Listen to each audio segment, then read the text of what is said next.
Hi, good afternoon on a lovely Sunday from Hyderabad. I hope you're having a great one. Welcome to all my friends for the 84th episode at Giri's Adda. And as you have probably guessed by now, we will be talking about a very, very interesting book today. So let me pull it out without any further ado. The book that I'm going to be talking about today is this wonderful collection of stories that has been titled Recess, uh, with the tagline The Penguin Book of School Days. And the uh, editor of this wonderful collection, which spans 200 years, in fact, is a person called Palash Krishna Mehrotra, who is an author, editor, columnist, written some interesting books such as The Eunuch Park and The Butterfly Generation, which focuses on the youth of the country and how they are dealing with change and so on and so forth.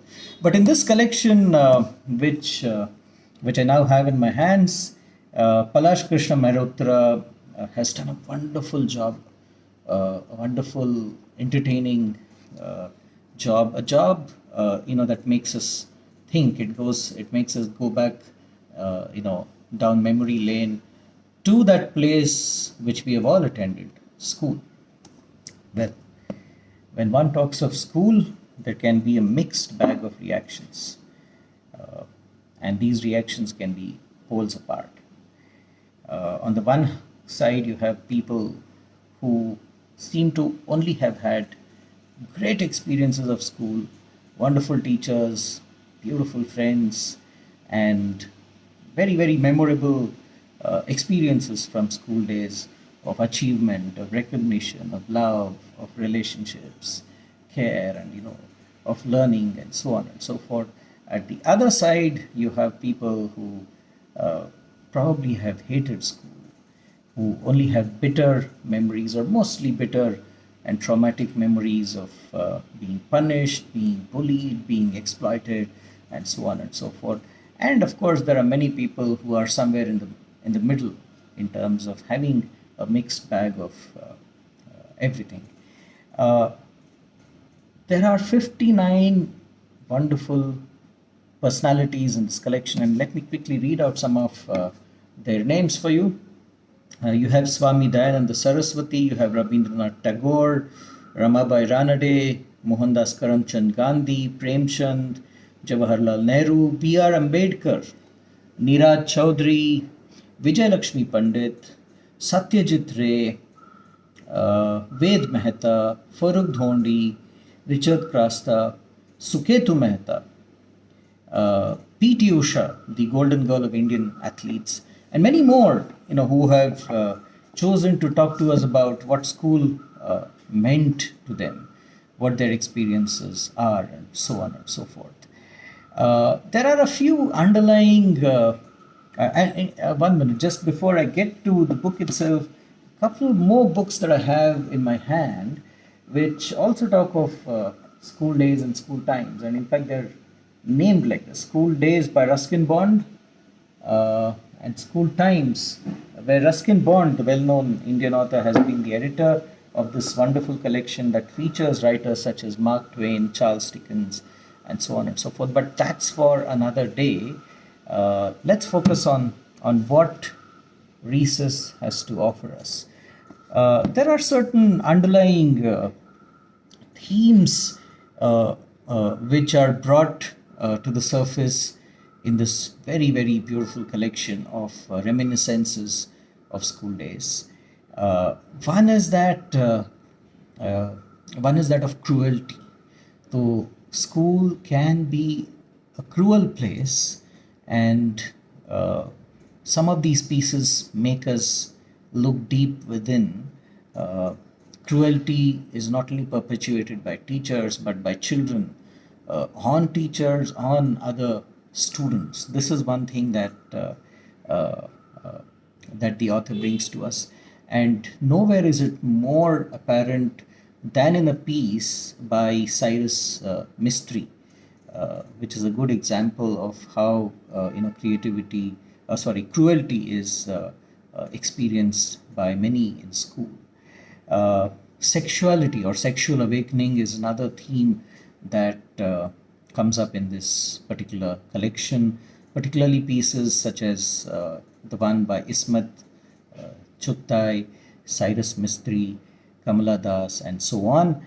And then the other thing that school does as a theme, as a recurring theme, is it makes you very painfully, sometimes very painfully aware of your own social status. And it kind of, says, look, this is where you belong, and you don't belong to many other places, and there are boundaries.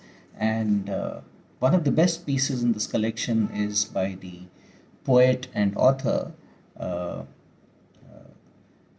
Om Prakash Valmiki, who's written, and this piece has been taken from his book called Jutan. More on that a little later. In fact, I will quote from it. Moving on, school is a place that kills curiosity. And I think this is something as a theme, and this is something that resonates with many of us, because most of the time we are told to prepare for the test or the examination. And most of the time, school seems to be a preparation for the future, and the the act of living in that present and enjoying that present moment, challenging yourself to live in live in the best manner possible is something that doesn't seem to happen in school. So these are some of the underlying themes that school days brings to us. And I want to now read a few statements from some of these chapters for you, just to give a sense of what the authors are saying. And very quickly, I'm going to be reading from Tagore, Valmiki, and Farooq Hondi. So a piece from Tagore, and this is from his talks. It's been taken, excerpted in this book. When I was 13, I finished going to school. I do not want to boast about it. I merely give it to you as a historical fact. So that's a pretty dim view that Tagore takes of education. And of course, Tagore himself was a very, very big critique of the public schooling system, schooling itself as an experience. And sometime later, we will talk about Tagore's ideas on education and what they meant. Let me move on. Om Prakash Valmiki, as I said, a very, very well-known Dalit writer whose landmark book, Jutan, is considered one of the milestones in Dalit literature. And he says, if we went to the school in neat and clean clothes, then our class fellows said, Abe, chuhre ke, he has come dressed in new clothes. If one went wearing old and shabby clothes, then they said, Abe, chuhre ke, get away from me, you stink. So, very powerful statement, very disturbing and unnerving to understand how children from the scheduled caste, the Dalit communities, were treated in school. And perhaps you see echoes of some of this even today. And the last statement that I want to read is from Farooq Dhondi, author, editor, columnist, playwright, scriptwriter, British.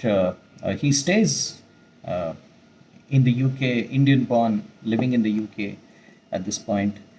And he says in his story, which has been taken from a book called Pune Company, talks about his childhood days in Pune. He says, school seemed to prove that work was one thing and living another. So I think this goes back to what I earlier said, that somewhere school always has been seen as a preparation for something bigger, that elusive something bigger, which for many people doesn't seem to arrive at all. And therefore there's this, therefore it is divorced from daily life. Let me end this episode with a very wonderful quote from the editor, Palash Krishna Mehrotra. I quote, at best, Schools can point out the straight and narrow. There are roads leading off the beaten track, but school was never in the business of pointing them out. Those who are good enough find them on their own, and those who can't are condemned to attending class reunions for the rest of their lives. How beautiful! And this is something that resonates a lot with me and my own trajectory as a person. Uh, so I think each one to his own ultimately when it comes to what school means uh, to each of us. And one last word is I think this is a masterpiece. This collection is really a masterpiece in terms of how one can write about education. Sometimes, and this is a theme that I want to talk about later. Sometimes when I sit down to write about my own experiences in education, I often wonder uh, how unimaginative we have got when it comes to sharing of our experiences. We are all so fully into writing those very dry, sterile reports and filling up of those formats that are required from time to time that we forget that we also have a creative, emotional, artistic self. And if that can be put to greater use, I'm sure we'll be able to see much, much more on an area that is very critical to all of our lives and that in many ways defines who we are. So I hope you've enjoyed this episode and please pick up your copy of this wonderful book. See you sometime soon. Bye bye. Take care.